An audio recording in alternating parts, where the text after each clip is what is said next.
क्या कह रहे हैं भीष्म पितामह?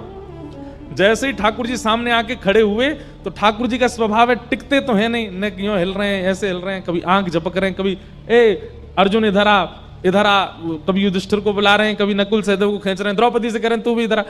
भीष्म पितामह बोले बहुत देर हो गई नाटक करते करते, सीधे खड़े रहो मेरे सामने, ये हिलो डुलो नहीं ज्यादा, मेरे पास समय बहुत कम है। भगवान स्थिर हो गए। ठाकुर जी बोले क्यों? बोले आपको देखते देखते मैं अपने प्राण त्यागने वाला हूं, और जब तक मेरे प्राण नहीं निकले आंख की पलक भी नहीं गिरनी चाहिए आपकी। डांट करके बोल रहे हैं ठाकुर जी को, हिलो नहीं। ठाकुर जी बोले भाई तुझे इच्छा मृत्यु का वरदान, तेने कहीं 10 साल तक सोच ली कि मरना ही नहीं है तो? पितामह भीष्म बोले तो फिर 10 साल खड़े ही रहे ना, आपको निहारता रहो। अब ना मैं पलक झपकूंगा ना आप झपको, बहुत देर हो गई, बहुत समय निकल गया, बहुत मुश्किल से हाथ पड़े हो, अब अपने जीवन के अंत को मैं सफल बनाऊंगा, मेरे सामने स्थिर होकर खड़े हो जाइए। तो कहते हैं ठाकुर जी का मुख थोड़ा सा मुरझा गया। जैसे जबरदस्ती किसी को खड़ा कर दो तो उसके मुख से पता चल जाता है कि जबरदस्ती करी है इसके संग। कई बार ब्याहों में देखते हो ना, दुल्हा खुश ही नहीं लगता, पता चल जाती है कि जबरदस्ती करवा रहे हैं। दुल्हन खुश नहीं लगती, दुल्हन पता चल जाएगा जबरदस्ती हो रही है। ठीक जैसे जबरदस्ती वाला दुल्हा जैसा लगता ना, वैसे ठाकुर जी हो गए।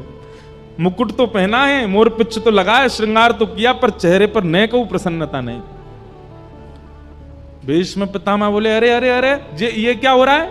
ठाकुर जी बोले अब क्या हो गया? ये मुखमंडल की मुस्कान कहां चली गई आपकी? ठाकुर जी बोले हमको घबराहट हो रही है, तुम कब प्राण त्यागोगे, हम कब तक खड़े रहेंगे यहां पे?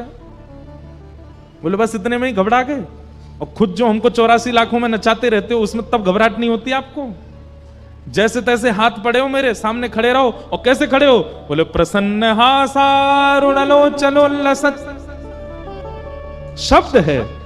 भीष्म पितामह कहते हैं प्रसन्न हो जाइए, आपके ये दो दो जो कपोल हैं ये गुलाब जामुन की तरह फूल जाने चाहिए, इतनी जोर से प्रसन्न होइए।